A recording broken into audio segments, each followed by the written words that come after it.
with this Gone rematch, it's going to push it back a lot more. I don't know if we will. And I think for Jon Jones, I think he sees Pereira as... Kamza Chimayev's latest prediction shook the MMA world the moment it dropped. Not because he said something unexpected, but because he delivered it with the same ferocity that has defined his entire career. When he spoke about the upcoming clash between Islam Makhachev and Della Maddalena, his words carry the weight of a man who knows what it's like to dominate and be feared.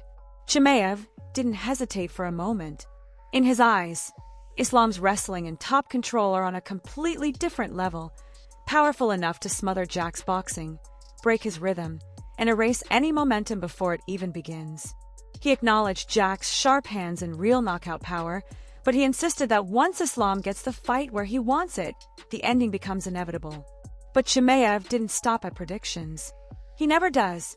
His fire flared in every direction, sparking shots at Alex Pereira, Conor McGregor, and Nate Diaz, each comment delivered with the kind of ruthless confidence only he can pull off. Chimayev, once considered an unstoppable force at welterweight, reminded the world that he's not done with 170 pounds. Not even close. He made it known that he's studying that division with intention, watching the belt holders and contenders, preparing to strike whenever the moment is right. He talked about dropping back down to chase double champ status, and even floated the idea of facing Makhachev himself if Islam manages to take the welterweight crown one day. To him, legacy isn't something that happens passively. It's something he's actively hunting across multiple weight classes. Chimayev still gave credit where it was due.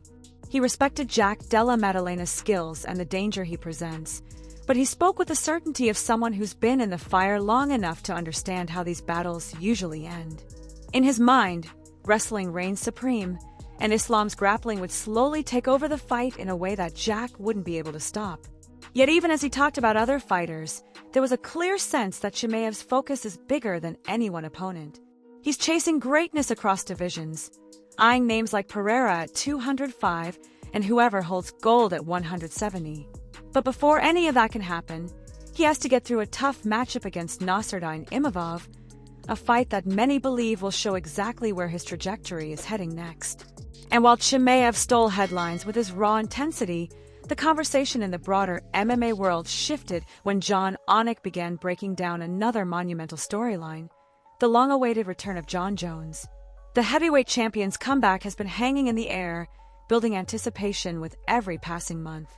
Jones has expressed repeatedly that he's doing everything possible to fight on the historic White House card, a UFC event unlike anything the sport has seen before. His dream opponent is Alex Pereira, but his desire to participate in that event supersedes everything. If Pereira isn't ready, Jones will take almost anyone, as long as he's part of that legendary night. Dana White has downplayed the chances of Jones fighting on that card, but everything changed when President Donald Trump made a public call for the return of Conor McGregor, Jon Jones, and Bo Nickal specifically for that White House event. Trump openly stated he wants Jones back in action, and that kind of pressure could influence everything from matchmaking to negotiations. With Tom Aspinall and Cyril Gaines set for their rematch, and Pereira sidelined due to injury, the timing appears almost too perfect. This could be Jones' moment to reclaim the spotlight in the most high-profile setting possible, whether it's against Pereira upon his return or the winner of Aspinall versus Gaines. He is able to get you down, but on the feet, I might be biased, but I love them things. Fans worldwide are watching and waiting. At the same time, an unexpected twist emerged from Islam Makhachev's own camp.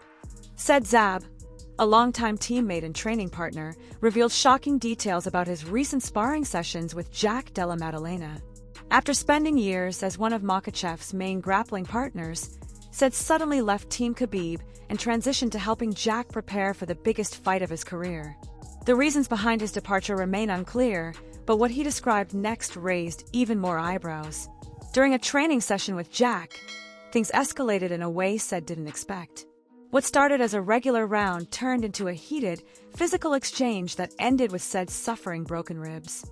He described the Australian champion as being in terrifying shape, sharper, stronger, and more relentless than people realize.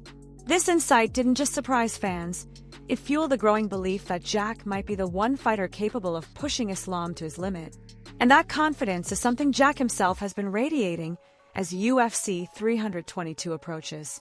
In interview after interview, Jack has declared that he's ready to break Islam Makhachev. He believes he can stuff the takedowns, scramble endlessly, and refuse to settle in any position long enough for Islam to get comfortable. To him, movement is the key, chaos is the plan, and consistency is the weapon. He brushed off any concerns about size or strength, saying Islam moving up only makes the challenge even sweeter if he can pull off the upset.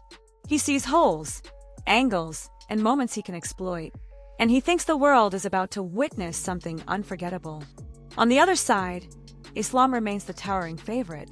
His dominance, the pressure he applies, and the understanding he has of every position make him one of the hardest puzzles to solve in MMA today. Analysts expect him to overwhelm Jack with his signature grappling and walk away with yet another submission victory. But the MMA community is divided. Striking fans are backing Jack, grappling purists are staying with Islam, and everyone else is enjoying the rare feeling of a matchup that feels unpredictable despite the odds. The closer we get to fight night, the more intense the hype becomes. One fighter believes he will shock the world. The other believes he'll do what he's always done.